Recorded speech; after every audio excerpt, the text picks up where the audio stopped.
All right, guys, this is going to be awesome. I'm excited for this. We are talking with Shawn D. Nelson. Shawn's got this awesome story. He's the founder and CEO of LoveSac. You got that right. LoveSac, which is a $1 billion furniture brand known for shaking up the industry with products designed to last a lifetime.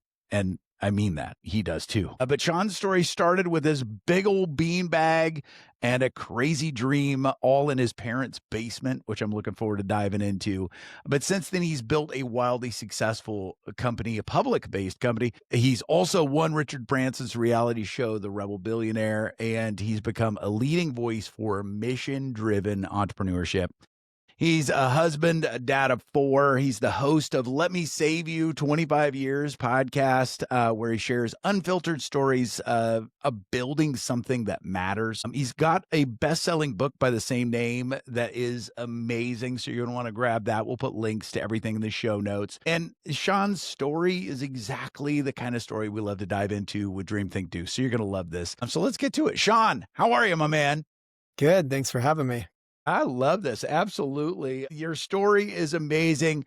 And as I told you before we hit record, we've got a LoveSac store about a 2-mile drive from me right now. It's beautiful, got great stuff. But for somebody that's not familiar with LoveSac, how do you describe the concept? Look, we are now most famous for our couches that you'd see on Yeah. TV. They can grow and change and rearrange and be washed in the washing machine. It's a couch you could have the rest of your life. Which is Sectional not how sofas. most furniture companies think of it. I think what most furniture companies want to have a shelf life of 5 years for a sofa, if that. So Yeah, it's I a mean, really unique concept. yeah, this is core to what we do. We call it designed for life, meaning things that are built to last a lifetime, but they can evolve with you as your life Yeah. changes, as you move, who knows what, right? So they have to be designed that way. And we're very passionate about this. And it all began with a giant beanbag. So if you've ever seen like a giant beanbag full of foam, actually, they're not beanbags, but that's like 6 feet, 8 feet across, Yeah. fill the bed of a truck. It's probably ours. That's how we started. That's what made us famous. And, we've grown into 300 locations around around the country. So you might have a LoveSac store somewhere near you. And we have plans to branch into all realms of the Yeah. home with this philosophy, this designed for life philosophy.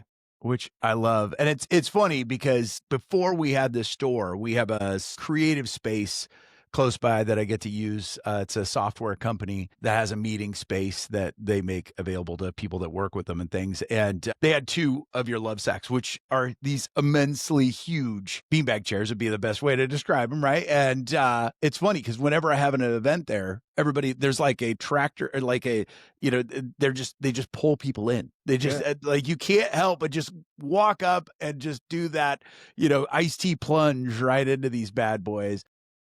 And so, yeah, absolutely. So I love the idea, have loved the idea from the beginning, but it literally happened at a very young age for you in your parents' basement. It sounds like maybe inspired by a little Price is Right and Captain Crunch cereal, maybe kind of epiphany morning, right? So walk us through like how this idea started. Sure. I was 10 days out of high school, just Yeah. bored watching TV. And I had this dumb idea to make a giant beanbag, but like huge, me to the TV, the whole floor. So I turned off the TV. I drove down to Joann's Fabrics. I bought some vinyl, some pleathers, on sale, and drove it home, looked at a baseball, drew out figure 8, cut it out, started sewing it up, jammed my mom's sewing machine. My neighbor had to finish sewing it for me, put a zipper in it. And it took me 3 weeks to stuff it. This is like packing peanuts, old blankets, whatever I could find. But my parents' camping mattresses, like a piece of yellow foam with a bungee cord around them, Yeah. chop those up on a paper cutter, and that made it super squishy, like a pillow, so it's Yeah. not even a beanbag at all, but it looks like that. And everywhere I take it, everyone, of course, is like, oh my gosh, where'd you get that? How do I get one? And it would actually be 3 years before I ever made one for my neighbor, who finally just like bugged me enough to make them one. But at that time, I'm like, okay, if I'm going to make you one, I'm going to sell it to you. If I'm going to sell it to you, I need a company. I need a name: Love, Peace, Hate, War, Hippie, Beanbag, Love Bag, Love Sack. Okay, $25 at the Utah State Tax Commission to register this business, LoveSac, in 1998 now. And it became kind of my side hustle in college as I waited tables to pay my way through school No kidding. So LoveSac was the name from the beginning. from the beginning. That wasn't an iteration of 10 names down the road. Because that's I told you before I hit record, when you guys put the store in our mall, before I even knew what it was, I took a picture in front of the signage and sent it to my sons because I thought it was hilarious. Because we're like, what is coming? Like, what is a love sack, and what are they going to sell here, right? And so I love that name because it does it. As I said, as I told you, I don't think I've sent a selfie to my son standing under somebody's brand going, hey, what is this? What's coming? And the jokes that ensue, right? Like, and that the ideas and the guesses and all that stuff. So I love a name that can inspire curiosity. Yeah, look, along the way, as we grew and changed, I mean, we've been through everything: loans, venture capital, private equity. We're now public. Every round of investors tried to get me to change the name, and I understand. Yeah. But I liken it to this, my favorite scene from any blockbuster movie. It's Captain Jack Sparrow, right? Riding in, lands on the dock, and is arrested. And he says, Captain Jack Sparrow, you must be the worst pirate I've ever seen. Actually, he says, you must be the worst pirate I've ever heard of. Yeah. I'll bet you've heard of me.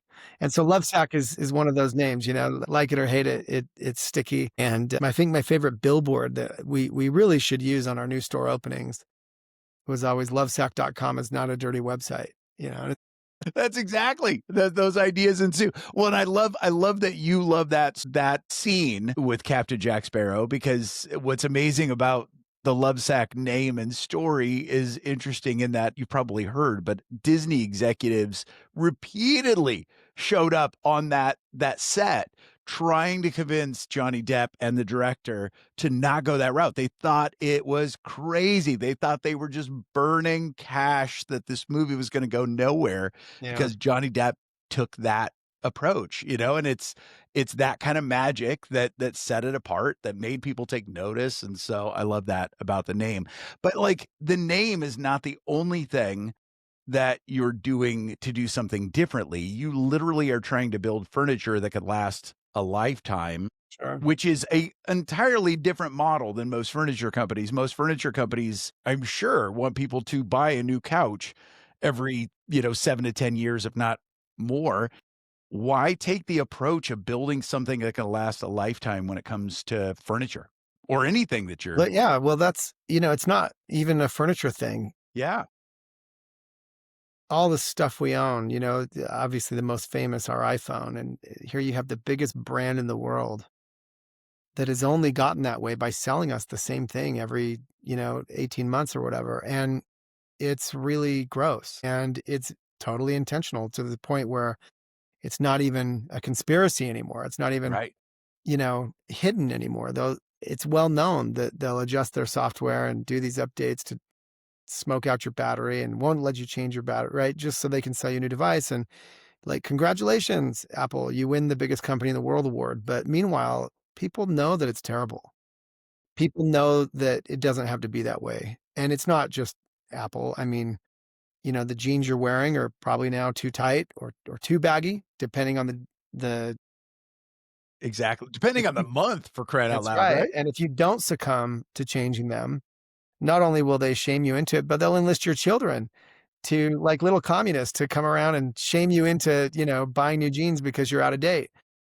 Like, there's no cosmic force in the universe dictating these trends. This is not an actual, law of physics. These are made up by human beings trying to take more money and extract more resource from the earth to just, extract wealth ultimately. And so, look, I'm proud of Lovesac. We've grown it into a company that's been valued at over $1 billion.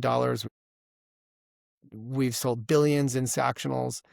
But I'm sitting on a Sactionals piece that is 18 years old. It's mated with brand new pieces. It can be mated with Stealth Tech, our surround sound system. You can add to it, upgrade it, expand it over time. It's wearing its 10th set of covers, I think, and it looks and smells brand new. You would never know. And so things can be designed not just to last a lifetime, but to evolve with you as your life changes. That's our whole ethos. We evolved into that ethos from a giant beanbag, but it's partly stemmed from the fact that like some of those sacks I sold when I was 21 years old are still kicking in people's homes today. And so we knew that we were making good stuff. We knew that you could make stuff with heavy materials and just make it really well. And people always loved that about our product, even as they made fun of our name.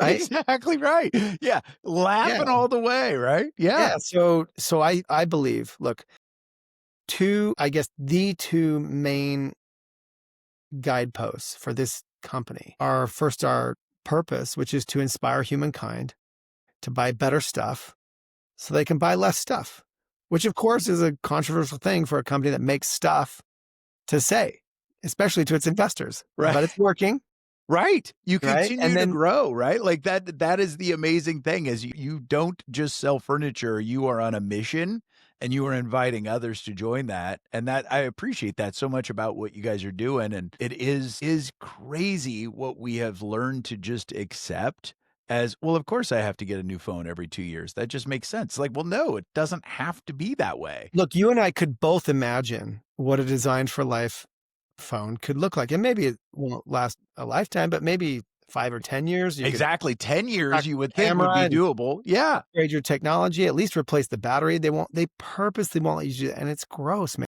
Yeah. And, it rolls into, I guess, that second guidepost for us, which is what I call our mission to build the most loved brand in America. And I think very highly of Apple in many respects, but I can't love them for this reason. But I think what I described to you, what we're trying to do, and be straightforward and honest with you, even as, by the way, our stuff's not cheap, our stuff's really expensive, but it's worth it.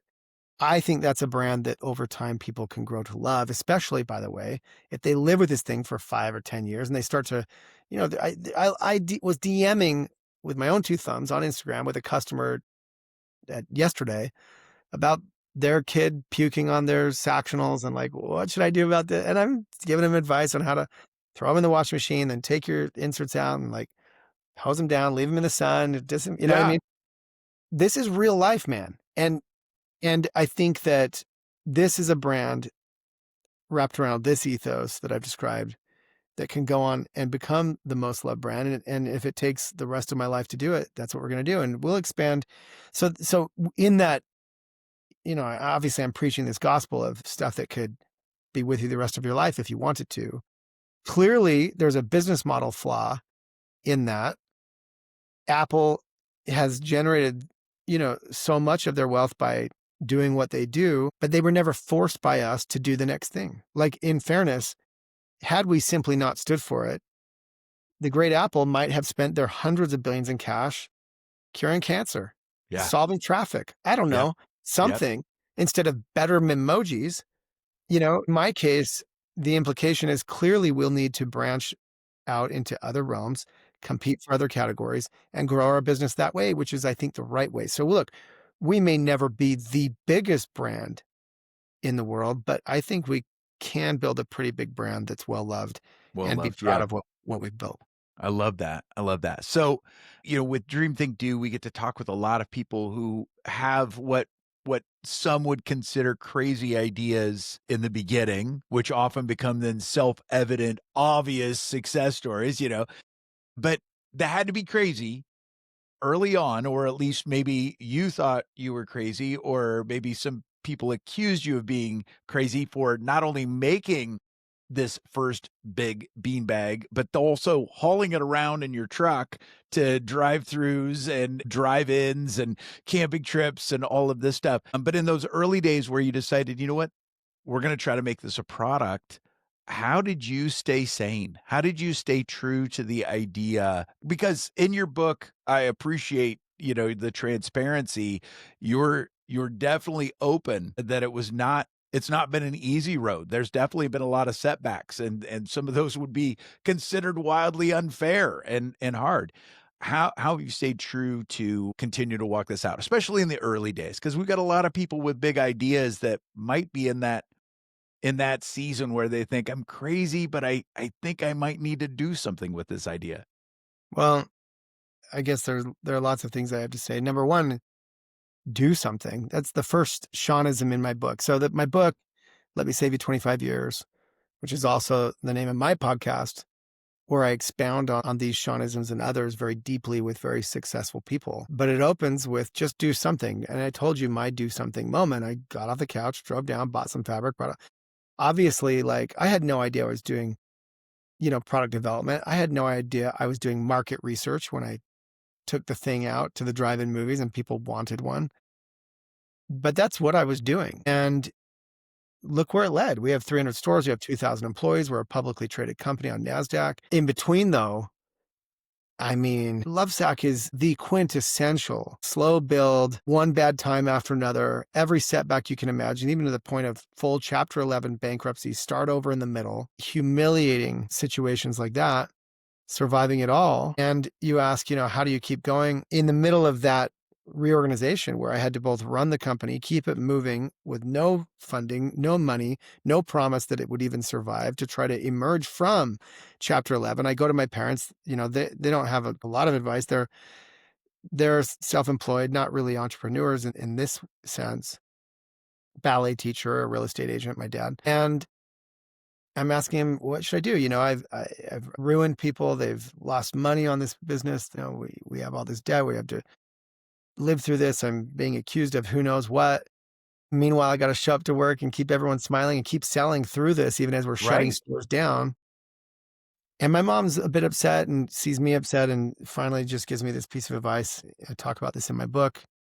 She says, look, you can quit or you can keep going.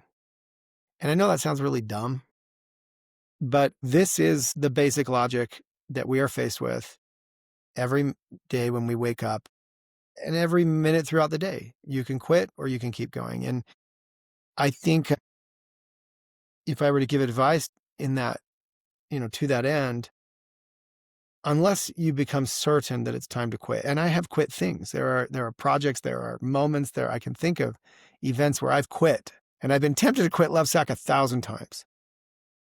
But unless you are certain, then the tie goes to the runner. If there's any shred that you should keep going, then you keep going. That's what you do. And thankfully, it's gotten somewhere. But look, I'm not out of it. All of my wealth is tied up in LoveSac. I've never chosen big liquidity. I have to keep making this thing go to survive and thrive and feed my 4 kids and Who keep eating, right? No matter what, they keep eating. That's right. And so, but I like that pressure. In fact, it's one of the Shawnisms in the book. Embrace economic pressure. Take the loan. Take the risk. Max out the credit card. I maxed out my credit cards building the first store. No, sorry, building the first factory. Couldn't pay them off. So when it came time to build the first store, just on a wing and a prayer to survive and keep the factory going, I had to max out my cousin's credit cards to buy the carpet and paint and neon sign for the first LoveSac store. We couldn't have known. We were scared to open. We didn't know if people would even buy anything. I mean, what do you do in a giant beanbag store in a mall? These are $500-$600 at the time. Would anyone even take us seriously? After a month, we're on track to do $1 million in our first 12 months. Holy cow, we can finally pay ourselves. We can pay ourselves to work in the mall. We've all just graduated from college. But you can't know that until you get to the other side of it. And then we'll go screw it up again by opening too many and crappy ones and signing bad leases and all the things that 20-somethings will do to propel us to that complete reorganization in the middle. But we survived that too. And so that's the advice I have for you. You keep going unless you know it's time to quit. Yep. I love that. It's our younger son is a working actor in LA, and we just had that conversation because that's a hard industry. And we were talking about, do you stay with it? Do you keep going? He's had some successes, but it's hard. And we talked about it, and he's like, I'm going to continue to go. Because he said, you pick your problems. He said, I know, some of my friends have a safer route. They still have problems. He's like, I'll take my problems, It's a right? great Like, so you perspective. do yeah, it is, it really is. One of the things is like you said, with your podcast, you talk with some of the top business minds. You've, had experiences with Richard Branson and, helped to run some of his companies, things like that. You have connected with and are friends with some of the most successful people in the world. But I know defining success and living that is very important for you. How do you define how maybe even how has that definition of success changed over time for you? What's most important for you? Look, I wear my, I guess, upgraded wedding ring, and the inscription on the inside is also a Shawnism for my book. Everything else is dust. And this ring has 6 diamonds, black diamonds representing my wife, and my 4 children. Yeah. And as much as I will talk about LoveSac and business ad nauseum on podcasts like this, in the end, even that, you know, cannot come above what really matters, and what is the one thing on earth that's not dust to any of us, which are really our closest relationships. Certainly, making money, getting along economically, feeding your family, whatever it is mission critical to it. And certainly, I've had to travel and be away from them and make all kinds of choices that are tough along the way, but that's my perspective. And I know plenty of billionaires, 100 millionaires. I've had many of them on my podcast, and I know many in my personal life, and I think some of them would probably be happy to trade me places. Look, like I said, I'm not super liquid. I don't have piles of cash. I mean, Lovesac can be worth 1 billion one day and, a fraction of that the next, as it is right now with the stock market where it is, especially for the home category. But they might trade me places. I'm I'm on my first wife. I have 4 kids who know me pretty well. I hang out with them Yeah. quite a bit, and I've invested a lot into those relationships, and I'm very proud of that. So to me, that's success, and I know plenty of these people who have more money than anyone ever needs, who are not happy or, at their core, and live a life on Instagram that looks amazing, but don't have the joy that comes from close personal relationships. So that's how I think about success. I think that's beautiful. How do you protect that for you? Because I know, with all the highs and the lows, the big wins, the big gains, the setbacks, how do you keep that how do you remind yourself that that's what's most important? Because I think, it's Yeah. yeah, I that's a hard remind thing, myself. especially with as busy as things can get. Yeah, I mean, I remind myself. I wake up every day and I have a morning mantra that I read out loud to myself, and it includes lines like, I will be close to my children. I will put down my phone and look in their eyes. When they ask to play with me, I will say yes. These are very straightforward pieces of advice to myself, because a busy, task-oriented, ambitious person like me can very easily not do those things in the name of trying to get ahead. And look, it can't be every minute of every day. We got to go out Right, there and, we right. don't want to live in a cardboard box, but those are my priorities. And I remind myself of them actively every single day through this morning mantra. I try to think about those things. I try to maintain my own spirituality, because obviously, I think if I'm in a good place and my relationship, especially with my wife, is in a good place, then it's much more likely that my interactions with anyone can be in a better place. These are the things I focus on. And I think also just trying to any degree, even beyond your nuclear family, if you have one, many people don't. They're single, they're on their own. Staying close to any piece or as much of your family as you can, even if those relationships are strained. Family has a way of keeping you grounded. To my own sisters, to my own parent, I'm just Sean. Yeah, yeah. And it's easy to, if you live in your own bubble of whatever neighborhood you've chosen to live in, building, zip code, place, entertainment, restaurants, you can very easily develop an ego that does you no favors. And family, any kind of it, is a real antidote to keep you grounded. That's exactly because 'cause they've known you for a while, right? Well, there's no getting around it. And even to my Yep. own kids, I don't think my kids have even read my book. Yeah, because and I wish they would, but, Right. Maybe you know, someday, right? and Maybe I think someday. they will, and Yeah. they read pieces, who knows? But, like, that keeps me grounded, you Yeah. know? I'm just their dad, Yep. and that's okay. Yep. I love that. Speaking of the book, you introduce some powerful Seanisms that have guided you that are hard fought and hard earned. Of the many Seanisms that are there, this is one of my favorite questions to ask. Is that I'm sure that some of them come easier than others or more naturally. But what's one of the Seanisms, one of the tenets that you teach that doesn't come as naturally for you, that you really have to be even more intentional about following? Yeah, that's a great question. Um, I think I could offer a few different answers, but, Yeah. let's go with,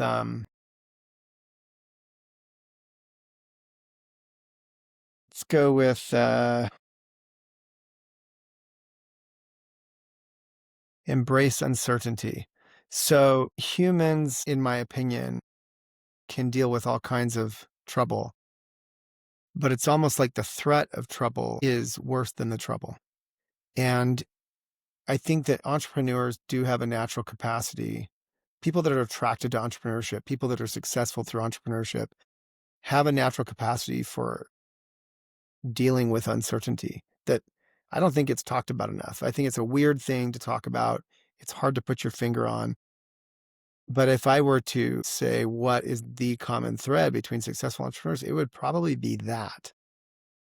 And that from that capacity comes the resiliency, the fortitude, the grit that people see. But actually, at its core, it's like this psychological ability to deal with it. And while I think I have plenty of that, I can easily slip into brooding or worrying or who knows what about the various forms of uncertainty in my life, whether it's with my now teenage kids, Right? which is full of plenty of it that I have no control over or very little control over, whether it's with the economy, the flipping government, like this messed up world that just appears to be increasingly messed up every day that passes. And I still need to just go out and sell giant beanbags? And the answer is yeah. And so to deal with that uncertainty is something that um, we all need to wrestle with every day, or we will be paralyzed by it, or handicapped by it, or held back by it. And it's not lost on me, even though I think I am fairly good at it. I think that is so wildly important. It was interesting. I just heard some neuroscience of uncertainty. And it's interesting in that oftentimes the amygdala, kind of the brain's bodyguard is what we call it, the thing that's always on high alert to look for danger, registers uncertainty as danger. And so you have to be intentional with correcting that to say, hey, uncertainty, there's perilous uncertainty of lions and tigers and bears, but it's that being able to talk to, kind of have that, self conversation to identify that all uncertainty is not necessarily danger and actually sometimes can be exciting, right? So it's that, but I agree with you. And it was interesting. Neuroscientists were talking about how exhausting uncertainty can be. And especially in, like you said, seasons like this, they're probably all generations have faced different levels of uncertainty, but these neuroscientists were talking about this is a different time. So I appreciate you saying that. I think that's wildly important. Whether you're an entrepreneur, a parent, a teacher, whatever it is, we've all got it. So we need to learn how to navigate it, which is Yeah. huge. Yeah. I love it. I love it. You teach a number of Seanisms, and with the podcast, the book is powerful. We'll put a link in the show notes for everybody to grab it. But with the podcast, you get to have this ongoing conversation, with thought leaders, successful people, all of those things. So I love that the Seanisms keep coming. But Mhm. I know you teach a lot about, kind of being intentional with your thinking and sometimes unlearning things. What's something that you wish you would have unlearned sooner? Um, I mean, one thing that comes to mind, I came up as an entrepreneur in the day of Steve Jobs, this early 2000s. And it was really cool to be this impetuous founder that was hot-headed and, because I think Steve kind of established that mythical idea of founders who just won't settle for less and can, get away with being a kind of a dick to people because that's what makes founders special. And it took me a long time to learn that while you can certainly have success, or at least you can move things along quite effectively by being a jerk or just by being intense, you can absolutely move things along in a more sustainable way by being kind and empathetic and still demanding. And so in the book, again, one of these Shawnisms, stay cool and be kind. And it's cool because it's already quoted internally at LoveSac sometimes as we face really tough times or really tough week or, really hard, moments. We remind ourselves at the leadership level to stay cool and be kind. And that's like a superpower now to the point where it's like kind of wait for these moments, whether it's a flat tire on the road or a really intense, packing the car with my kid, whatever it is, dumb Yeah. things, big things. How collected can I be? Yeah. And I don't win this every time, Right. but I try really hard. Yeah. And it takes effort because I am naturally ambitious. I am naturally a hard charger, and so it takes effort to stay cool and be kind, even when that dude's really pissing me off. Exactly. Like that freaking guy, like that's today. Yeah, But it's a exactly. superpower. I believe it's the right way to behave. And sadly, um, I think the world's come a long way in that realm, but it doesn't make it any easier. Yeah. I love that. And I think my personal challenge on that is I may lose it, but how quick can I get it back? Right? Like I may lose being kind, whether it's seconds or hours or days, but it's like how quickly can I get back to that? And I just love that as a goal. That's a beautiful thing. And I mean, the name of your organization, but I know right away in the book you talk about how much love matters. Right? And it just coming back to love. And I think that that is so, so important. So I love it. I love that it's Well, we're right there in the blessed. name. Yeah. Well, our ticker on NASDAQ is LOVE, love, and that was not easy to get. I bet not. I saw that. I'm like, that you had to fight for that. That's Yeah. amazing. Yeah, and I'm proud of that, and Lovesac special that way. We in the first store we sold more hoodies than we did sacks, and actually need to get back to that a little bit. But we were through the auspices of SAC, or once you go SAC, you never go back, or lovesac.com is not a dirty website, or my SAC super, or like all the fun the jokes we would make.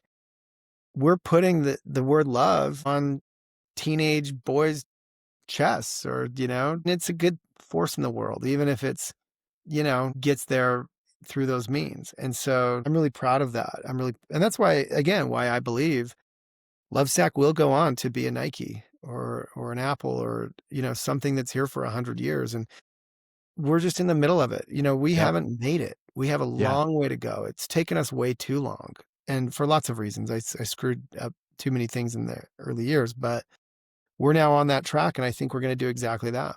Yeah. That's a beautiful thing. I love it. I love it. So with the book, with the podcast, you teach these Shawnisms. What's one last as we wrap this up? I don't want to wrap it up, but we're going to wrap it up. What's one Shawnism that you wish more people knew? If you were going to walk, like if you wanted one of the listeners, Dream Think Doers, to walk away with one Shawnism, what's one that you'd love them to embrace? Well, I've shared some of my favorites already. Yeah. I'll use this one. Um, Talk big, work small. So even, just because I advocate, stay cool, be kind. Look, a little bit of confidence, a little bit of brashness, a little bit of boldness goes a long way. And it's okay. You know, you have to wear the t-shirt. It's a Shaunism that's not in the book, but early on, like I feel like in the early days of LoveSac, I think I was a little bit embarrassed of it. You know, it's like this big beanbag company, and I don't know. I was going to school to get a real degree and get a real job, and I had this, at some point I just had to put on the t-shirt, be the LoveSac Yeah. guy. Yeah. And when I did, everyone else wanted one of the t-shirts. And they loved our t-shirts. They loved our name. You know what I mean? It's like I just had to both feet. And so talk big. I just told you, man, LoveSac is going to be a Nike. It's going to be bigger. It's going to be more loved. It's going to be the most loved brand in America. Not furniture brand, not couch brand, the most loved brand. That's my ambition. But I'm not too good to work small. You know, I work in the showrooms. I understand my customers. I'll DM with customers about their puking On kid. Instagram, for crying out loud. Yeah. Sure. Because that's what keeps me plugged in, and I know what's going on. I know how people think about our furniture or whatever, you know, and I can, you know, I wrap up the book with this, Shawn, is maintain your top ambition, which I told you what mine is. Yeah. Maintain your top ambition, but pair it with infinite patience. Because once you make the decision like I have, where, okay, fine. You know, because when I won $1 million on TV with Richard Branson, I kind of like, I was 27 years old. I thought, I'm going to be Richard Branson. I'm going to have 250 businesses, you know, and my life's unfolded differently. And I wake up 25 years in, and I never meant to still be selling beanbags. But now it's kind of like, well, what if it takes another 25? Yeah. Okay. And once you make that decision, like I will go as long as it takes, then nothing can hurt you. You know, a bad year, bad 2 years, bad 3 years, whatever. You know, the worst things happen. People quit. This happens, that happens. Once you're in it for as long as it takes, and look, could something happen and I make a boatload of money and go do something else along the way, or someone buys us or whatever, who knows what? Sure, sure. But that's not what I'm seeking. I am seeking my top ambition, and I will go as long as it takes to get it. And if that's your attitude, then you'll get it. That's the crazy thing. That's why, like, I know I'm talking big. And as long as I'm not too good to work small along the way, I'm going to achieve exactly what I just told you. And what's crazy is I'm certain of it. I have no doubt. I love it. And I think that that is something we can all embrace, no matter, again, whether you're an entrepreneur, whether you're a teacher in a classroom, saying, all right, what's my biggest ambition with this class this year? What do I want to do? What do I want to do as a teacher? Right? Like you can pick any role, any industry, like, but get clear on what that is for you and then walk that out with that kind of determination, and the willingness to talk big, but work small. Wildly important. While you're shooting for the stars, Yeah. even if you wake up one day having crash landed on the moon, you're going to look back at the earth and say, holy crap, what a ride. And how proud am I to be standing on the moon? Yep. Yep. And that's how it happens. So I love it. Shawn, what's the best place if people want to find out about LoveSac? We'll put everything about the podcast and the book. Again, the book and the podcast. Let me save you 25 years. We'll put everything in there. But where's the best place for people to start as they want to get to know more about you and Yeah, LoveSac? I mean, I'm easy to find. Shawn of LoveSac on every social media channel. Slide into my DMs, whatever. Let's hang out. Lovesac.com for all the coolest stuff. And of course, the podcast, the book, Let Me Save You 25 Years. I'm really proud of the content that I generate there. No advertisers. I just am fascinated to talk to the best people in the world. And it's unique. I don't interview them. I go deep on one Shawnism every podcast with one of these people. So it drags out of them a totally different angle than you've heard from like Gary V, or you've heard from, I don't know, Coach Urban Meyer or you Mark know, Cuban. Mark Cuban down the Yeah. list. Like you're hearing different stuff because we just go right in on a kind of a sideways topic. It's fun. That's awesome. I love it. Well, keep up the great work. And yeah, we'll look forward to seeing what comes out of LoveSac as it becomes the most loved brand in the country. I believe in you, my man. Thanks so Thank much you. for doing what you do. Thank you.